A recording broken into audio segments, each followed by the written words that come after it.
रुकवा दी पापा। वो रुकवा दी पापा? और फिर हमारी बस निकाली पापा। बस भी निकलवा दी पापा? हाँ भाई हाँ। बाय गॉड, इनका बस नहीं चलता, वरना स्क्रिप्ट में ये भी ऐड कर देते कि बस भी यूक्रेन से मोदी जी चला कर लेकर आए थे। बंद करो, हाथ जोड़ के मैं मोदी साहब से गुजारिश करता हूँ। और पर्सनली हमें इस ऐड को देखकर 1% हैरानी नहीं हुई, बिल्कुल भी हैरानी नहीं हुई। क्यों? क्योंकि हमारा देश तो वैसे ही एक नंबर पर है फेक न्यूज के मामले में, तो ये तो होना ही था। मोदी जी हमें घर ले आएंगे। तभी हम कहते हैं जब आप ऐसी एड्स को देखते हो और इन पर बिलीव करने बैठ जाते हो ना, तो साथ में थोड़ा सा रिसर्च कर लिया करो कि एक्चुअल में हुआ क्या था। हम बता देते हैं ये हुआ था। इवैक्यूएशन तो तब होता सर जब हमें वॉर जोन से निकाला गया होता सरकार के द्वारा, पर सरकार के असर उन्होंने तो एक एडवाइजरी जारी कर दी, आप अपने से निकल जाओ जहाँ पे जाना है आपको। We are calling them and he is continuously rejecting our calls, जबकि हम लोगों ने इनको रोमानियन बॉर्डर की वीडियोस भेजी हैं जहाँ पे लड़कियों को बेरहमी से मारा जा रहा है। और सर अभी हम रोमानिया बॉर्डर पे हैं, लेकिन सर यहाँ पे इवैक्यूएशन का कोई ऐसा सीन ही नहीं है। हमें बोला गया था कि हम रोमानिया बॉर्डर पे हम यहाँ पे आए, तो हम कल सुबह 3 बजे से यहाँ पे फंसे हुए हैं। और इसीलिए हम आपको हमेशा कहते हैं कि हमारे चैनल को भी सब्सक्राइब कर लो, टाइम टू टाइम आपको सच भी पता चलता रहेगा। एंटरटेनमेंट करनी है उसके लिए गोदी मीडिया है, वो आप जरूर देखो।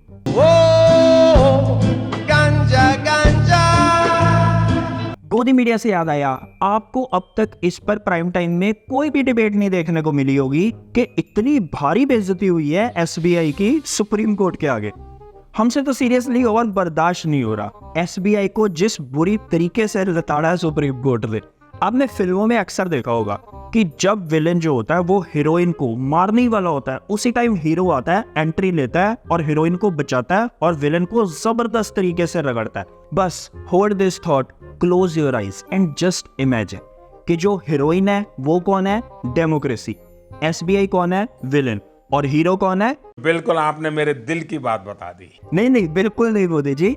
भले ही सुप्रीम कोर्ट का सीना जो है वो 56 इंच का नहीं है और ना वो कहता है ऐसा, लेकिन हीरो वाला काम जो कॉन्स्टिट्यूशन बेंच थी 5 जजेस की सुप्रीम कोर्ट की, उन्होंने ही किया।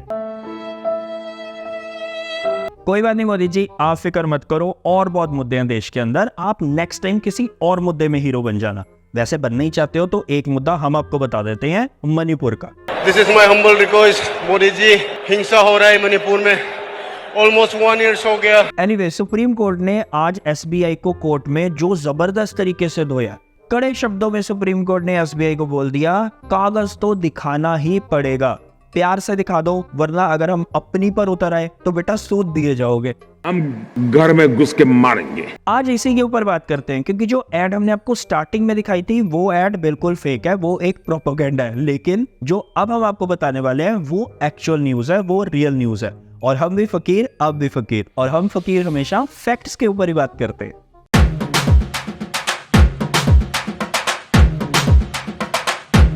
हम्बा हम्बा रम्बा रम्बा कम्बा कम्बा।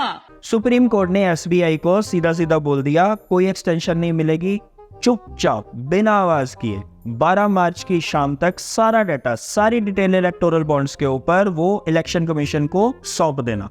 उसके बाद मैक्सिमम 15 मार्च तक इलेक्शन कमीशन वो सारी डिटेल आपके और हमारे लिए अपनी वेबसाइट पर अपलोड करेगा। लेकिन इस सब में सबसे ज्यादा मजा किसको देखकर आया? जो एसबीआई की तरफ से वकील साहब आए थे, हरीश साल्वे। मतलब क्या दलीलें दी है उन्होंने, महाबेकार।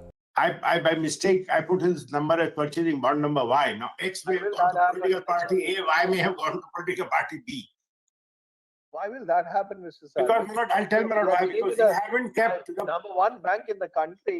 We expect them to be able to handle this. मतलब वहां पर पूरा इंडियाज मूवमेंट चल रहा था। This is India's moment.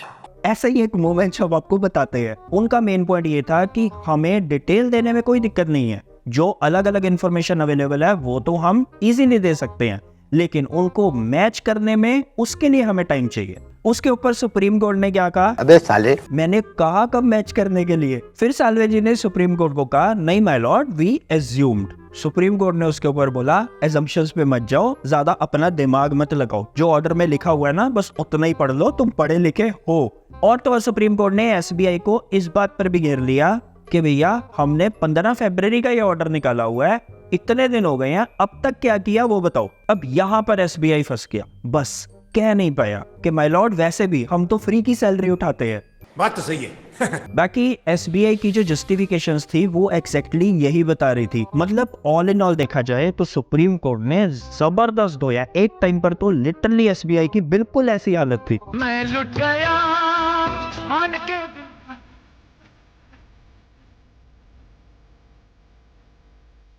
लेकिन अब सबसे बड़ी बात, एसबीआई की इन सारी चालबाजियों के पीछे वो चेहरा कौन था, वो इंसान कौन था। गौर से देखो इस चेहरे को। ये भाई साहब का नाम है दिनेश कुमार खरे और ये है एसबीआई के चेयरमैन। इनको 2 साल का एक्सटेंशन मिला हुआ है सरकार की तरफ से, जो आज तक शायद किसी को भी नहीं मिला। क्या बात है। अब यहाँ पर सोचने की ये बात है कि अगर इन भाई साहब को 2 साल का एक्सटेंशन दिया गया, जो आज तक हिस्ट्री में शायद किसी को नहीं मिला, तो इन भाई साहब में कुछ तो खास होगा। इस सज्जन को क्या तकलीफ है भाई? नहीं, हमारा यहाँ पर कोई मतलब नहीं है। हम बस इतना कहना चाहते हैं कि इनके अंदर कुछ खास गुण होंगे। मतलब ये अपने काम में बहुत ज्यादा एफिशिएंट होंगे। चल झूठा। आज पता चल गया कि इनमें गुण क्या है। ये भाई साहब अपने सारे काम जो है वो दूसरों पर डाल देते हैं। नहीं, सीरियसली यही गुण है इनका। क्या बात कर रहे हैं? देखो, हम समझाते हैं कैसे कि ये अपना काम दूसरों पर बड़े इजीली डाल देते हैं। अब ये बैंक के चेयरमैन है, इंडिया के सबसे बड़े बैंक के चेयरमैन है, लेकिन टाइम एक्सटेंशन के लिए जो याचिका सबमिट हुई थी सुप्रीम कोर्ट में, उसमें किसका नाम था? Assistant general manager of SBI. हद है। कोर्ट भी यहाँ पर हैरान हो गया और कोर्ट ने बकायदा हरीश साल्वे जी को पूछी ये बात, क्योंकि ये बहुत सीरियस मैटर है कि याचिका के ऊपर असिस्टेंट जनरल मैनेजर का नाम क्यों है। जिस पर हरीश साल्वे जी ने बोला कि ये काम जो है ये असिस्टेंट जनरल मैनेजर का है, इसीलिए याचिका के ऊपर नाम भी उन्हीं का है। वैसे देखा जाए तो जब सुप्रीम कोर्ट ने ऑर्डर पास किया था 15 फरवरी को, उसी वक्त चेयरमैन की हैसियत से खरे जी को क्या कहना चाहिए था? अपनी पूरी टीम को, जितनी भी ब्रांचेस हैं एसबीआई की, उनको क्या कहना चाहिए था कि दिन रात एक करेंगे, हम ये डिटेल 6 मार्च से पहले ही सुप्रीम कोर्ट के आगे पेश कर देंगे। कैसा लगा मेरा मजाक? लेकिन अगर काम करने की नियत ही ना हो तो फिर आप क्यों करोगे? और आज का जो राम राज्य चल रहा है उसमें तो ये पॉसिबल है ही नहीं है। और वैसे भी मोदी जी, आप ही बता दो किस चीज का आरंभ हुआ है? नए काल चक्र का उद्गम है। एनीवेज, अब राज खुलेगा, या यूं कहें कि अब धागे खुलेंगे इस घोटाले के। लेकिन एक बात का दुख हमें है, नहीं सीरियसली हमें एक बात का दुख तो है, हमारे पीएम हमारे मोदी जी। जब तक हम ये वीडियो रिकॉर्ड कर रहे हैं तब तक पीएम मोदी की तरफ से एक भी ट्वीट, एक भी मैसेज नहीं आया सुप्रीम कोर्ट को बधाई देने के लिए। आफ्टर ऑल डेमोक्रेसी की 2 बार सुप्रीम कोर्ट ने हत्या होने से बचा ली। आपको याद होगा एक बार चंडीगढ़ के मेयर इलेक्शंस में, जहां पर सरेआम इस आदमी ने वोटों की चोरी की थी। तो इसलिए इस वीडियो को टैंपरिंग का वीडियो कहना मुझे तो उचित नहीं लगता। कुछ पूछा मैंने कुछ। दूसरा, अब जब सुप्रीम कोर्ट ने इतने बड़े घोटाले के धागे खोल दिए, दोनों बार हमारे फादर ऑफ डेमोक्रेसी की तरफ से एक बार ट्वीट नहीं आया, एक बार कोई मैसेज नहीं आया सुप्रीम कोर्ट को बधाई देने के लिए कि उन्होंने डेमोक्रेसी की हत्या होने से बचा लिया। तू समझा? नहीं, तू समझा नहीं। नहीं, ये हम इसलिए कह रहे हैं क्योंकि हमें हमारे पीएम का दिल पता है, उनका दिल सोने का है। वो पहले भी सुप्रीम कोर्ट को कितनी बार बधाई दे चुके हैं। इनफैक्ट जब राम मंदिर के प्राण प्रतिष्ठा का समारोह हो रहा था, उस टाइम पर तो हमारे मोदी जी ने मंच के ऊपर से सुप्रीम कोर्ट को बधाई दी थी राम मंदिर के फैसले के ऊपर। मैं आभार व्यक्त करूंगा भारत की न्यायपालिका का। हाँ, वो बात अलग है कि उस टाइम पर जो सुप्रीम कोर्ट के चीफ जस्टिस हुआ करते थे वो होते थे रंजन गोगोई भाई साहब, जो आजकल मेंबर ऑफ राज्यसभा है बीजेपी की तरफ से। शाबाश बेटा। चलो, हम अपनी वीडियो में बाल की खाल नहीं निकालेंगे, लेकिन एक ट्वीट मोदी जी, एक ट्वीट। नहीं, मुझे मजाक नहीं उड़वाना अपनी चीज का। छोड़ो, हम मोदी जी के ट्वीट की वैसे भी वेट नहीं कर रहे हैं, हम वेट कर रहे हैं इलेक्शन कमीशन के वेबसाइट पर डिटेल्स अपलोड करने की। बाकी गोदी मीडिया, उसका तो आपको पता ही है, वो सस्ता नशा कर लेगा और उसके बाद नशे में मदहोश होकर इस न्यूज को कवर करना ही भूल जाएगा। गांजा गांजा।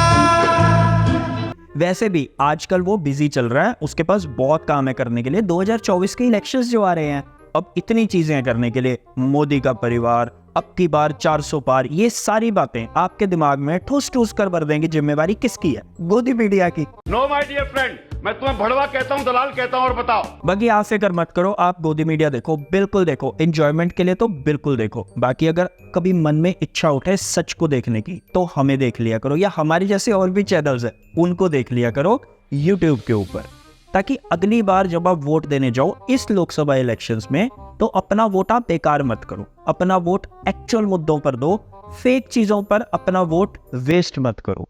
बाकी India is great, be healthy, we happy. बाकी तू बोल दे यार। ना बीवी ना बच्चा ना बाप